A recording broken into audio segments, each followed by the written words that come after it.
बिस्मिल्लाहिर्रहमानिर्रहीम। खातिन हज़रात, अख्तर अब्बास का सलाम पहुँचे। यकम ही बड़ा मज़ेदार हमारा दिन गुज़रा।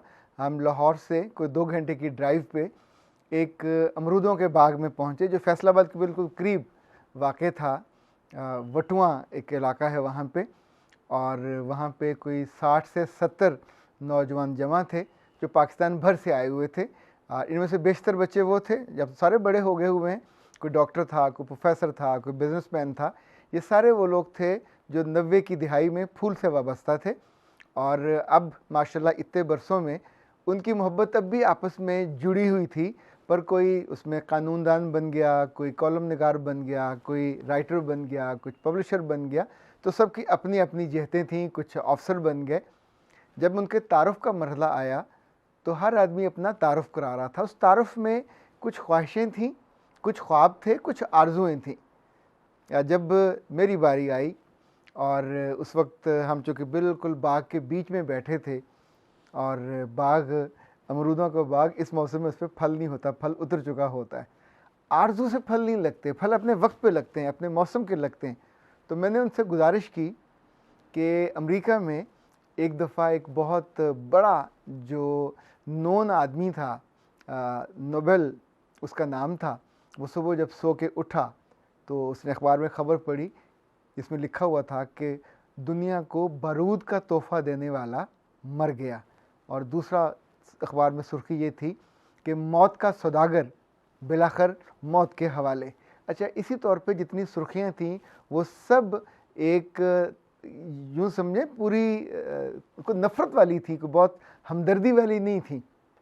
उसने कोई शिकवा नहीं किया, उनको फ़ोन भी नहीं किया, बट ही थॉट कि इट्स द टाइम जब मुझको रीथिंक करना चाहिए अपने बारे में कि क्या मैं ये जुमले लेके मरूंगा या इससे बेहतर जुमले मुझे कमाने चाहिए, मुझे अर्न करने चाहिए।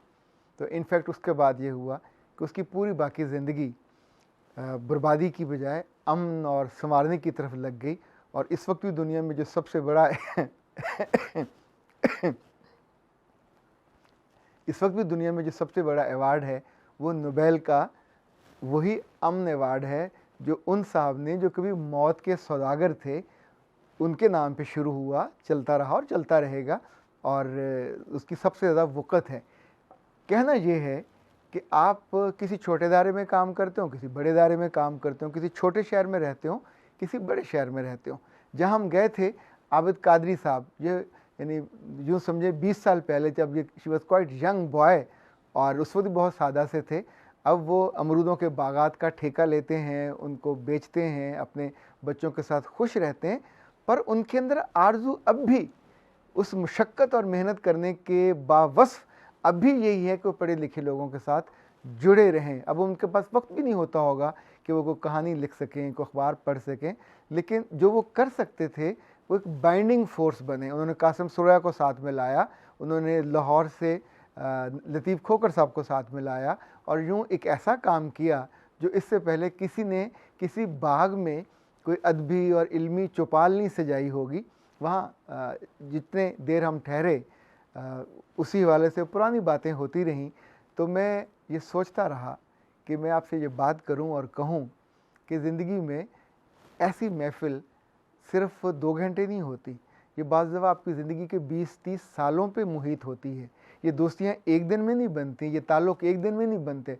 जितने लोग थे, यानी हर दूसरा आदमी अगर आके ये कहे कि हम अख्तर अब्बास साहब से 20 साल पहले मिले थे, 30 साल पहले मिले थे, और उनकी आरज़ू भी हो कि हमें ये पहचाने भी, और हमको ये उन लम्हों की गवाही भी दें कि जब हम इनसे मिले थे। ये हो सकता है, आपकी ज़िंदगी में भी हो सकता है, पर तब जब हम उससे जिससे हम तवक्को कर रहे हैं जुड़े रहें, मोहब्बत से उससे मुसलसल राब्ते में रहें। अच्छा, राब्ता ना रहा हो, 10 साल, 20 साल, 25 साल बाद हम मिले हों और आरज़ू ये कर रहे हों कि हमें याद रखा जाएगा, तो खुशबख्ती है। कभी कभी याद भी होते हैं, लाइक वहाँ नईम रिजवी साहब थे, मुझे वो याद थे। फैसलाबाद से आने वाले तीनों जो साहब थे, डॉक्टर हमीद, अफजल हमीद, वो मुझे याद थे, जो राना राशिद, चूँकि इन सब के साथ हमारा वक्त गुज़रा, राब्ते में रहे। पर बहुत से साथी ऐसे भी थे कि जिनके दिल में आरज़ू होगी पर बीच में कभी राब्ता नहीं रहा। अच्छा, इनसे जो आपकी सीखने वाली चीज़ है, अपने बच्चों को सिखाने वाली चीज़ है, अपने दोस्तों से शेयर करने वाली चीज़ है। हम हर ताल्लुक़ कमा सकते हैं, हम ताल्लुक़ को मजबूत भी बना सकते हैं, पर अपनी आरज़ू को जब तक हम रूबे अमल नहीं लाते। लाइक कितनी दफ़ा जो मुझे फ़ोन की घंटी बजती है तो पहला सवाल ये होता है, सलाम दुआ भी नहीं करते, सर आपने मुझे पहचाना? तो मैं बड़ा मुअद्दब होकर पूछता हूँ, क़िबला तस्वीर नहीं आ रही, मैं कैसे आपको पहचानूँ? तो अगला होता है कि सर आप पहचानेंगे भी कैसे, मैं पहली दफ़ा तो फ़ोन कर रहा हूँ। अच्छा, ये उनके लिए एक सीरियस चीज़ है कि वो सोचते हैं कि चूँकि हम इनको देखते हैं, इनकी वीडियो सुनते हैं या इनकी किताबें पढ़ते हैं, तो जो ही फ़ोन करें तो इनके दिल में कोई वही उतरे और हमको पहचान लें। तो मेरे प्यारों, ऐसा थोड़ी होता है। पहचान के लिए जुड़ना पड़ता है, पहचान के लिए मुसलसल राब्ता रखना पड़ता है। इवन आप अपने सगे जो ख़ानदानी इज़्ज़ा व कारब हैं, जब हम उनके साथ भी राब्ता नहीं रखते तो फिर मोहब्बत का राब्ता कट जाता है। मैंने तो ज़िंदगी से जो बात सीखी कि जैसे बैंक में आप ट्रांज़ैक्शन नहीं करते तो फिर बैंक अकाउंट आपका मुअत्तल हो जाता है, सस्पेंड हो जाता है। फिर आपको दोबारा से कभी बैंक याद दिलाए या ख़ुद कभी आपको याद आए तो आप जाके एक रिक्वेस्ट डालते हैं तो आपका अकाउंट दोबारा चलने लग जाता है। ये जो ज़िंदगी है, चाहे अपने इज़्ज़ा व कारब हों, चाहे पुराने दोस्त हों, ये भी बैंक अकाउंट की तरह होता है। इसमें अगर मुसलसल ट्रांज़ैक्शन ना हो तो नहीं चलता, फिर ज़ाहिर है आपके दस्तखत भी वैलिड नहीं रहते, वो नंबर भी वैलिड नहीं रहता। अच्छा, हमारे दोस्त सईद जावेद साहब, जो अब तो माशाल्लाह 3 किताबों के मुसन्निफ़ हो गए हैं, 3 बच्चों के अब्बा जी हो गए हैं, किताबें भी 3 ही, उनको माशाल्लाह काफ़ी मोटी ताज़ी जैसे सेहतमंद बच्चे होते हैं। वो भी हमारे साथ तशरीफ़ लेके गए। उनकी ख़ास खूबी ये है कि जिनसे ताल्लुक़ बनाते हैं उन्हें अपनी किताब का तोहफ़ा भी देते हैं और साथ उनके खाने पीने का तोहफ़ा भी लेके जाते हैं। ये सबको अच्छा लगता है। लाइक मैं जब मुख्तलिफ़ तकरीबात में जाता हूँ और लोग शील्ड देते हैं तो सच्ची बात है दिल में कभी खुशी नहीं होती, क्योंकि शील्ड मेरे घर में कोई पसंद नहीं करता। घर में कम से कम 3 से 4 बोरियाँ पड़ी हुई हैं और ज़ाहिर है अब उनको डिस्प्ले पे लगाने का भी वक्त और मौका नहीं होता। तो हमारे घर में आमतौर पर डिस्कस होता है कि ये जो फूल आते हैं बुके, ये भी ज़ाहिर है किसी काम के नहीं होते, शाम को मुरझा जाते हैं। इसी तौर पे शील्डें, तो बच्चे भी उनको कहते हैं बाबा एक और चीज़ आ गई। पर अगर कुछ जगहों पे लाइक अभी सिंध में जाएँ तो वो अजरक ज़रूर देंगे। और इसी तौर पे जो कारामद तोहफ़े होते हैं वो देने वाला भी याद रहता है और लेने वाले को वो मोहब्बत भी याद रहती है। सो जब भी आप मोहब्बत की ट्रांज़ैक्शन करें, लाइक आप अपने घर से दूर हैं और घर में आपके माँ बाप हैं, बहन भाई हैं, तो जब उनसे मिलने जाएँ तो मोहब्बत का कोई सिंबॉलिक चीज़ आपके साथ होनी चाहिए। सिर्फ़ पैसे काफ़ी नहीं हैं, सिर्फ़ आपका जाना भी काफ़ी नहीं है। आप इतने महान नहीं है कि आप तशरीफ़ ले गए तो मोहब्बत की ट्रांज़ैक्शन शुरू हो जाएगी। You must take and carry something जो वैल्यूएबल हो उनकी ज़िंदगी में। बच्चियाँ हैं वहाँ तो उनके लिए सूट वूट लेके जाएँ, बड़े हैं तो उनके लिए उनकी पसंद की कोई चीज़ लेके जाएँ। इसी तौर पे जब दोस्तों से मिलने जाएँ तो भी खाली हाथ ना जाएँ, कुछ ना कुछ आपके पास होना चाहिए।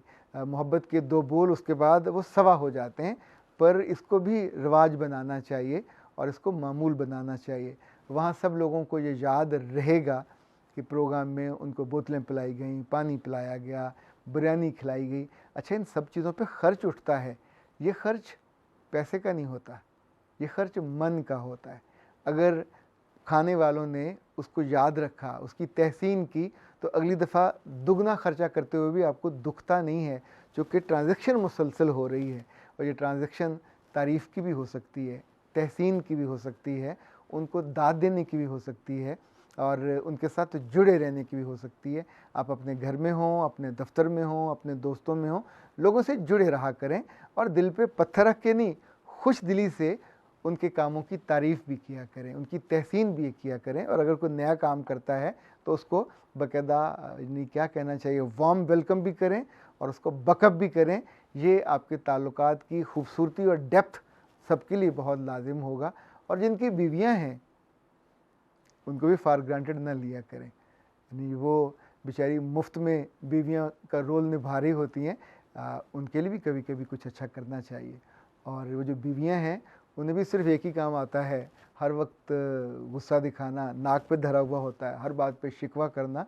तो उन्हें भी कभी कभी अपने मियाँ की खुश दिली से तारीफ़ कर देनी चाहिए। शुरू में तो मियाँ हैरत से शायद मरने वाले ही हो जाए कि ये बीवी ये कौन है जो मेरी तारीफ़ कर रही है, पर कभी कभी करने से ये मोहब्बत की ट्रांजैक्शन भी चलती रहेगी। सलामत रहिए और खुश रहिए, जुड़े रहिए।